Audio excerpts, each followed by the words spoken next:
आज आपण अजिबात दुधी भोपळा न किसता दुधी भोपळ्याचा हलवा कसा बनवायचा ते बघणार आहोत। आता हा हलवा बनवण्यासाठी दुधी भोपळा किसावा लागत नाही, याला कोणतीही महागडी जिन्नस लागत नाही। दूध झालं, खवा झाला, मावा झाला, कोणत्याही प्रकारची दुधाची पावडर झाली, अजिबात लागत नाही। साध्या सोप्या पद्धतीत हा हलवा आज आपण कुकरला तयार करणार आहोत। रेसिपीला सुरुवात करूया। दुधी भोपळ्याचा हलवा बनवण्यासाठी सगळ्यात पहिल्यांदा इथे आपण एक मध्यम आकाराचा कोवळा असा दुधी भोपळा निवडून घेतलेला आहे। यामध्ये बी अगदी लहान किंवा कोवळी असते, म्हणजे खाताना कचकच सुद्धा लागत नाही। शक्यतो भाजीला लागणारा निभार आपल्याला इथे दुधी भोपळा निवडून घ्यायचा नाही। कोहळा कोणताही आपल्याला दुधी भोपळा इथे वापरता येईल। सगळ्यात पहिल्यांदा बाजारातून आपण दुधी भोपळा आणलेला आहे, नळाखाली स्वच्छ धुवून घेतलेला आहे। कापडाने पुसून झालं की याची सालं आपण काढून घेणार आहोत। दुधी भोपळ्याच्या सालांमध्ये खूप जास्त प्रमाणात जीवनसत्व असतं, जे आपल्या केसांच्या आरोग्यासाठी खूप उत्तम असतं। नसेल काढायचं तर तुम्ही असंच चिरून घेतलं तरी सुद्धा चालू शकेल। सालं काढून घेतलेली आहे, दोन्हीकडच्या साईड्स काढून घेतलेल्या आहे। आता मोठ्या मोठ्या फोडींमध्ये रफली आपण याला चिरून घेणार आहोत। इथे आपण दुधी भोपळ्याचा करतो आहोत। तुम्हाला सेम पद्धतीने कोहळं मिळतं ना, त्या कोहळ्याचा सुद्धा हलवा तुम्हाला याच पद्धतीने करता येतो, कारण दुधी भोपळा जितका पौष्टिक, कोहळं सुद्धा तितकंच जास्त पौष्टिक असतं।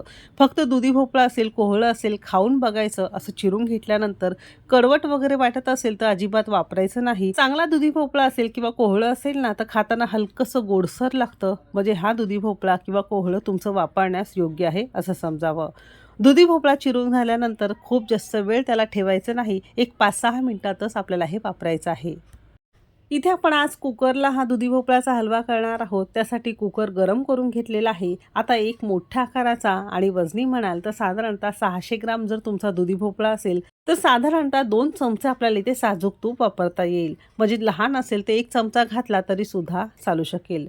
तूप सुरुवातीला छान कडकडीत गरम करून घेतलेला आहे। आणखीन जास्त पौष्टिक होण्यासाठी घरातलेच आपण इथे सुके मेवे घेतलेले आहेत, ज्यामध्ये काजू, बदाम, पिस्ता दोन्ही प्रकारचे मनुका घेतलेला आहे आणि थोडेसे ते भोपळ्याची बी घेतलेली आहे। हे सगळ्या गोष्टी घालणं टोटली ऑप्शनल आहे, पण थोडंसं रिच वाटतं, पौष्टिक होतं, म्हणून इथे आपण हे सगळे सुके मेवे वापरलेले आहेत।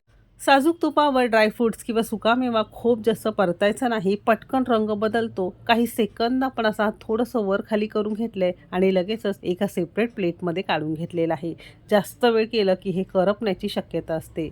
सेपरेट ताटावर काढून घेतलेलं आहे आणि हे नंतर वापरणार आहोत।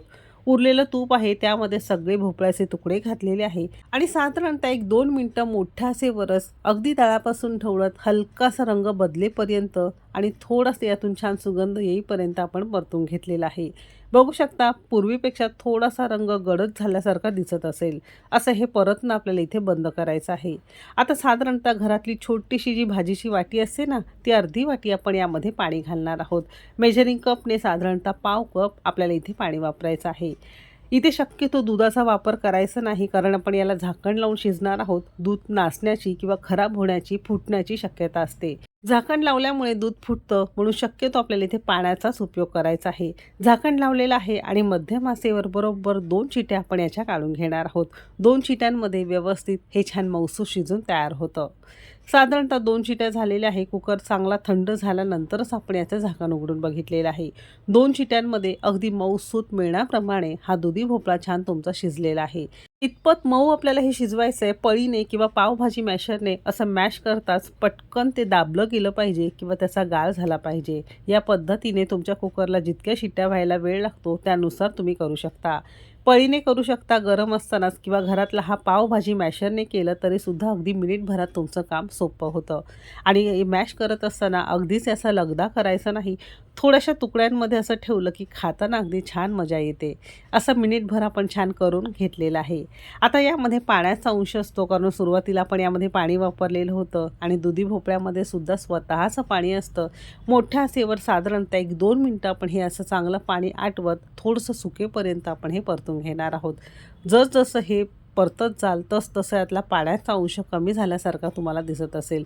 संपूर्ण पाणी यातलं संपलेलं आहे साधारणतः 2 मिनिटातच। आता इथे आपण 600 ग्राम दुधी भोपळ्यासाठी अर्धा कप किंवा 100 ग्राम प्रमाणात साखर घातलेली आहे। साखर तुम्ही तुमच्या आवश्यकतेनुसार कमी अधिक करू शकता। जर तुम्हाला साखर वापरायची नसेल तर अर्धा कप किंवा आवडीप्रमाणे गूळ बारीक चिरून तुम्ही इथे वापरू शकता। साखर घातल्यानंतर पुन्हा याला पाणी सुटतं. आता मोठ्या आचेवर पुन्हा 2 ते 3 मिनिटं आपण याला पाणी सुकेपर्यंत चांगलं शिजवून किंवा असं हे छान परतून घेणार आहोत. तर इथे साधारणतः 2 ते 2.5 मिनिटं झालेली आहे. साखरेतलं सुद्धा संपूर्ण पाणी इथे संपलेलं आहे. आता या स्टेजला इथे आपण अगदी पाव चमचा वेलची पूड घालणार आहोत. सुरुवातीला तळून घेतलेला सुकामेवा घातलेला आहे आणि जर घरामध्ये असेल तर दुधाची एखादा चमचा तुम्हाला इथे साय घालायची आहे. रेग्युलर अर्धा लिटर दूध गरम केलं की एखादा चमचा अगदी आपसूक यामधून निघते. असेल तरच घाला, नसेल तर नाही घातलं तरीसुद्धा काहीच फरक पडत नाही.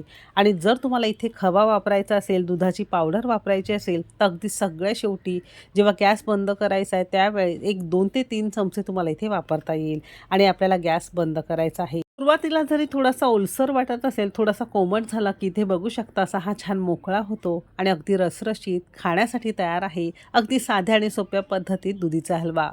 आपल्यापैकी बऱ्याच वयस्कर मंडळींना किंवा बऱ्याच मंडळींना दुधाचे पदार्थ आवडत नाही किंवा त्यांना खाल्ल्यानंतर ते पचत नाही, जड जातात, तर त्यांच्यासाठी हा हलवा अगदीच बेस्ट आहे. अगदी साध्या सोप्या पद्धतीत हा हलवा आहे. आवडला असेल तर एक लाईक नक्की करा. चॅनेलवर नवीन असाल सबस्क्राईब करा आणि रेसिपी नक्की करून बघा. चला तर मग भेटू एक मस्त आणि जबरदस्त रेसिपीसोबत. तोपर्यंत मस्त खा आणि स्वस्त रहा.